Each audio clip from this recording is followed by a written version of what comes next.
The M60 machine gun is nicknamed the Pig, or the Hog, for its hefty size and infinite hunger for chewing through belts of ammo. If you ask me, the US Army never should have dumped the M60 back in 1977, because now we have to watch our best friends in NATO running around with her now that she's gotten hot. That's right, in 2014, the Danish armed forces officially adopted the M60 E6 version for their regular infantry machine gunner role. This next generation one is nothing like the original. In fact, I think it needs a whole new nickname. We should call this new one the Hungry Hungry Hippo. It fires the high-powered 7.62 by 51mm round. It's gas-operated, air-cooled, belt-fed with a muzzle velocity of 850 meters per second. The new version is now 3 pounds lighter and 5 inches shorter. It has a much lower rate of fire, down to 550 rounds per minute as opposed to the old version, which was 1,200 rounds. But sometimes less is more, or at least that's what people say to me all the time. It has a new Picatinny rail system, as is tradition. The bipod is no longer attached to the barrel, so swapping barrels is a lot easier. Almost every soldier I've talked to wishes that the US Army still used the M60. I think it's because it's actually light enough and short enough to fire it while standing Rambo style. So warisboring.com wrote a great article about why the Danes chose the new M60 as their main machine gun. So these new upgrades make the retro-futuristic M60 one of the most agile weapons out there today. The Danish army adopted it in 2014 because they were still using the old heavy MG3 in Afghanistan at the time. From their experiences there, they knew they needed a lightweight, shorter machine gun that would be more suited for modern battle, which can take soldiers up into long, hot mountain patrols. They were originally hesitant to go with the M60 because they knew about all the problems and flaws that plagued the weapon in the past. The original version of the gun would go into this runaway gun mode where it would continue to fire even after you took your finger off the trigger. It misfired all the time. The feed tray cracked after only putting 100,000 rounds through it, and that was by design. The trigger group was known to fall off, and the gas system would unthread itself. It was notoriously awkward to change out barrels since it was attached to the bipod. This forced the operator to awkwardly dismount from a firing position to swap barrels. Come on, M60, you're better than that. You blew it. The overall life cycle of its parts was really low when you consider how it ended up being used. The weapon invented a whole new tactic of firing it from a low-flying, fast-moving helicopter, and this strategy is still used to this day. But when gunners rip through belts of ammo left and right, it puts the weapon through higher levels of stress than the designers originally anticipated. The gun was originally designed for ground-level platoon operations. This extra stress wreaked havoc on the machine gun's parts, and for this reason, the US military switched to a less high-maintenance, although questionably heavier, M240 Bravo.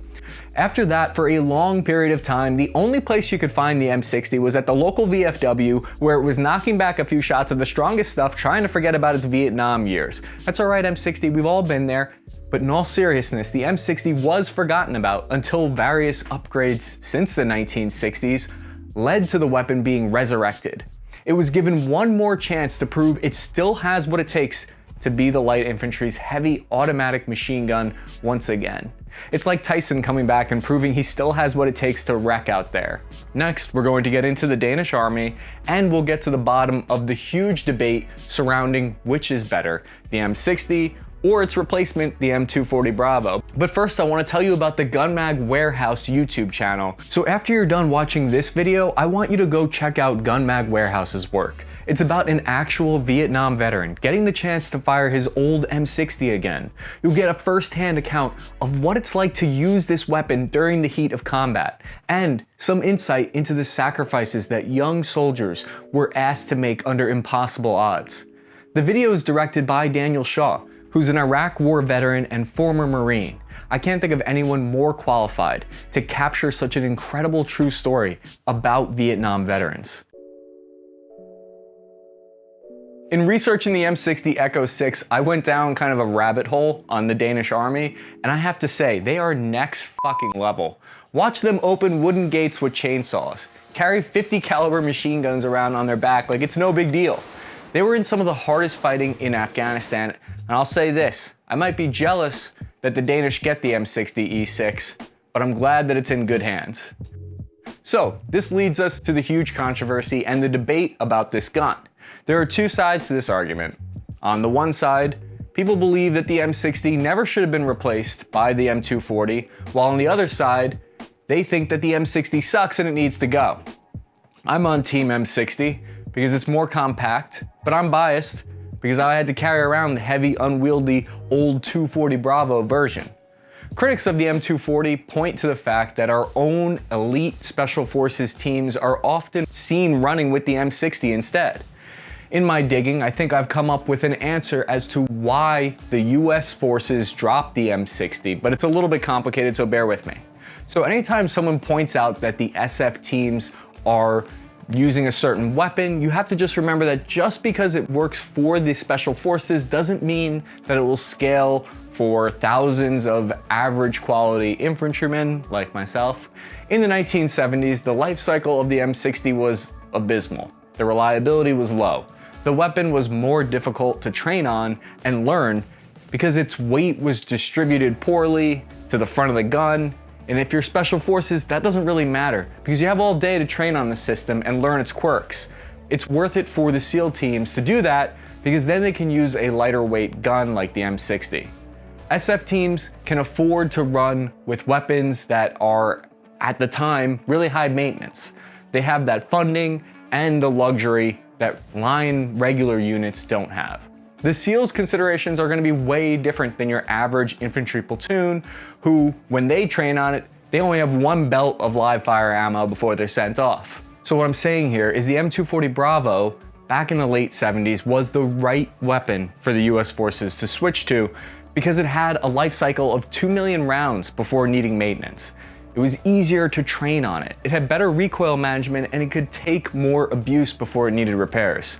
It made sense at the time, and over the next few decades, as the needs of the soldiers changed between the 70s and today, we've seen both weapon systems become lighter weight and shorter. One last thing that I want to point out that I think is fascinating is about how the M60 originally drastically changed the infantry platoon roles. It consolidated two weapon systems. They wanted the rate of fire and the belt feeding that the M1919 had. They also wanted the portability of the BAR. Boom, you've consolidated two roles into one, saved your country tax money, and congratulations, here's your 4-star general promotion. All I know is it's great to see the M60 still has a future in the military. Thank you for watching. Please remember to like and subscribe to the channel. It helps us a ton.